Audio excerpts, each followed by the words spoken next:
नमस्कार छात्रों, आर्थिक विकास के भाग 4 में मैं एक बार पुनः आप लोगों का स्वागत करता हूं। आज हम आर्थिक विकास में विभिन्न पद्धतियों को जानेंगे कि कौन कौन सी पद्धतियां हैं जिसके द्वारा एक देश अपने देश में आर्थिक विकास करता है, उनके बारे में हम अध्ययन करेंगे। तो चलते हैं आर्थिक विकास के अंतिम भाग की तरफ, जिसमें हम पद्धतियों का अध्ययन करेंगे।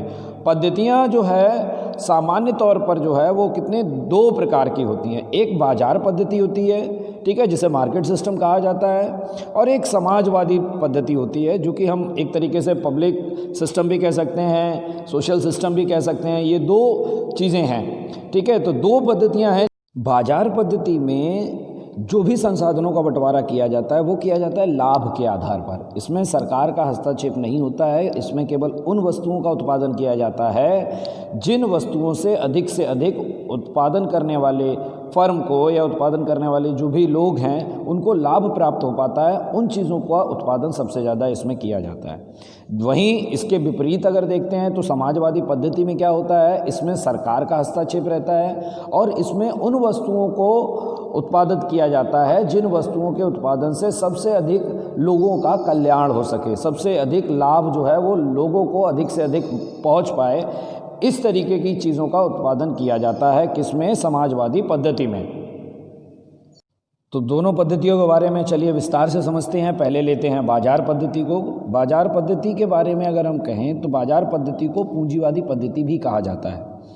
विश्व में बहुत सारे ऐसे देश हैं, जैसे अमेरिका है, जापान है, इंग्लैंड है, बहुत सारे ऐसे देश हैं जिन्होंने अपने देश का विकास बाजार पद्धति को अपने देश में अपनाकर प्राप्त किया। तो चलिए समझते हैं बाजार पद्धति के लक्षण आखिर क्या क्या होते हैं, कब हम कहेंगे कि वहाँ बाजार पद्धति है।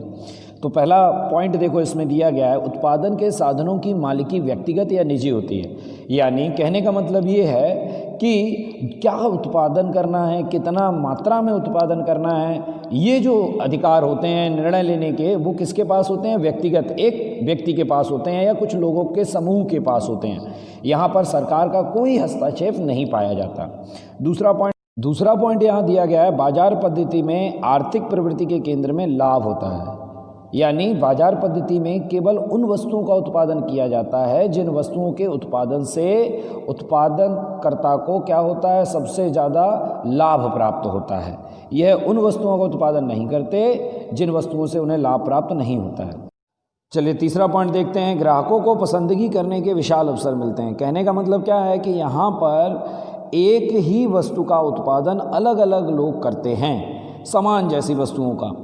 अब मान लीजिए उदाहरण के तौर पर देखते हैं कि आप साबुन, कोई एक साबुन, आप नहाने का साबुन अगर आप लेते हैं तो वो देखिए अलग अलग तरीके की कंपनियां हैं, लक्स है, आपका लाइफ बॉय है, अलग अलग कंपनियां हैं, ठीक है। तो आपको चुनने का अवसर मिलता है किसको, ग्राहक को, कि वो अपने अनुसार अपने पैसों के आधार पर वो ये निश्चित कर पाए कि उसको कौन से साबुन का उपयोग करना है, उसके लिए कौन सा उपयोगी है, सस्ते में जो उसको मिल जा रहा है और क्वालिटी भी उसकी अच्छी मिल रही है। तो यहाँ पर ग्राहकों को पसंदगी का अवसर मिलता है। चलिए चौथा पॉइंट देखिए, बाजार में सरकार का हस्तक्षेप नहीं होता है। बार बार इस बात को रिपीट कर रहा हूँ मैं कि सरकार जो है वो हस्तक्षेप नहीं करती है। इसमें सारे निर्णय व्यक्तिगत लिए जाते हैं, निजी तौर पर लिए जाते हैं। पांचवा पॉइंट देखिए, उत्पादन के साधनों का बंटवारा लाभ के आधार पर होता है। यानी केवल उन वस्तुओं का उत्पादन किया जाता है जिनसे उत्पादन करने वाले को क्या होता है, लाभ प्राप्त होता है। छठा पॉइंट देखिए, आर्थिक निर्णय मूल्य तंत्र के आधार पर लिए जाते हैं। यानी कितनी मात्रा में उत्पादन करना है, कितना उत्पादन करना है, ये सारे निर्णय जो होते हैं मूल्य तंत्र के आधार पर लिए जाते हैं कि उसका कितना, फिर मार्केट में कितनी अवेलेबिलिटी है, कितनी उपलब्धता है, उसके आधार पर उसका क्या मूल्य निश्चित किया जाना है, ठीक है। तो ये सारी चीज़ें जो हैं ये क्या है, लक्षण हैं किसके, बाजार पद्धति के।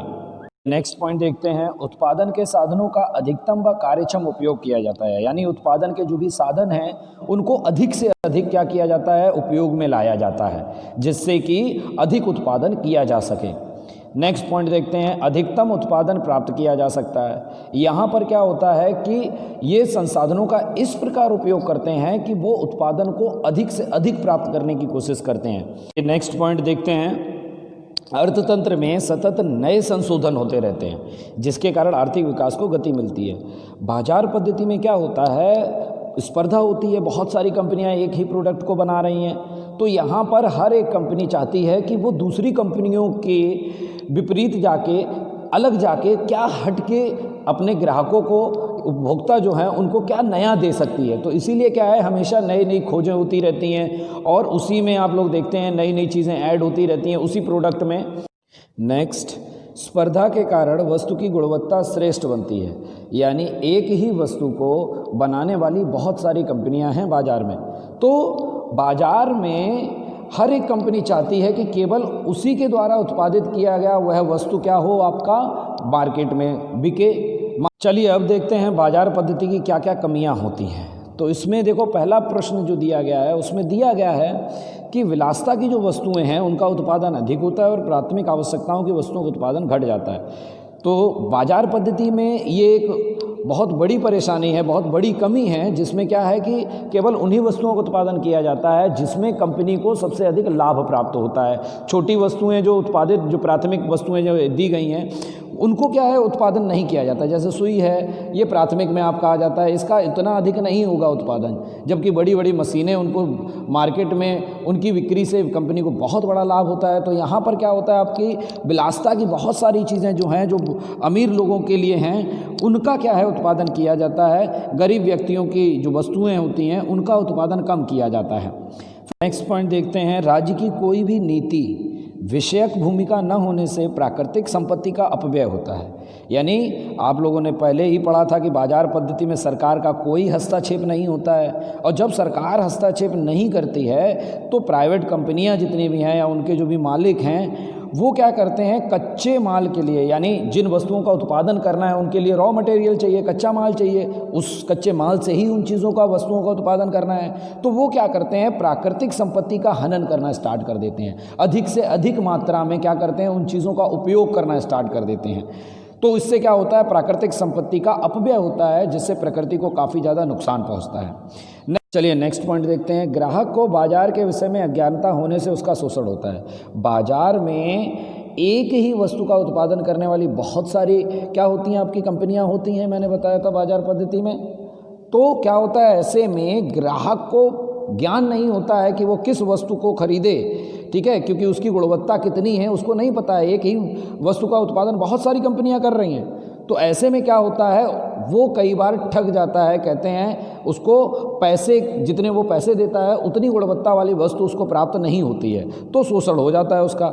नेक्स्ट पॉइंट देखिए, संपत्ति और आय का केंद्रीकरण होने से आय में असमानता बढ़ती है। यहाँ पर जो कंपनी का मालिक है वो क्या करता है, उसको सबसे अधिक लाभ प्राप्त होता है, और जो वहाँ काम करने वाले कर्मचारी हैं उनको वो उतनी मात्रा में क्या होता है, पैसे नहीं देता है, ठीक है, उनकी आय नहीं होती है। ऐसे में जो मालिक है उसको बहुत ज़्यादा लाभ प्राप्त हो जाता है, और जो सामान्य व्यक्ति है या जो कर्मचारी है उसकी आय में और मालिक की आय में अगर आप देखेंगे तो बहुत बड़ा एक अंतर आ जाता है।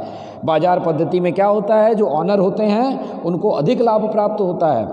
नेक्स्ट पॉइंट, चलिए नेक्स्ट पॉइंट देखते हैं, एकाधिकार, आर्थिक अस्थिरता, मजदूरों का शोषण आदि का भय रहता है। बाजार पद्धति में क्या होता है, ये सबसे बड़ा खतरा होता है कि एक ही कंपनी एक ही वस्तु का उत्पादन करने का अधिकार अपने पास रख लेती है। ऐसे में क्या होता है कि बहुत सारा शोषण करना स्टार्ट कर देते हैं, उसके मूल्य में वृद्धि कर देते हैं वो लोग, ठीक है, और बाजार में कमी कर देते हैं, जिससे कि उस वस्तु की जब कमी हो जाती है तो उनका मूल्य जो होता है वो बढ़ जाता है। फिर देखो दिया गया आर्थिक अस्थिरता, इसका मतलब क्या है कि मैंने आपको इससे पहले वाले पॉइंट में बताया कि आय का केंद्रीकरण हो जाता है। तो किसी व्यक्ति के पास बहुत अधिक पैसा होता है, किसी व्यक्ति के पास बहुत कम पैसा होता है, तो ये भी एक महत्वपूर्ण पॉइंट है कि आर्थिक अस्थिरता आ जाती है। बाजार पद्धति की ये कमियों में गिना जाता है। मजदूरों का शोषण किया जाता है। मजदूर जिसको पैसा मतलब 4 घंटे काम करने का मिलना चाहिए, उस व्यक्ति से अधिक समय तक उससे कार्य कराया जाता है कंपनियों में, और उसको उसके मेहनत के अनुसार उसको उसके पैसे भी नहीं दिए जाते हैं। तो ये भी क्या है, बहुत बड़ा भय बना रहता है। इन तीनों चीज़ों की अगर हम बात करें बाजार पद्धति में, तो ये इसकी कमियों में शामिल किया जाता है।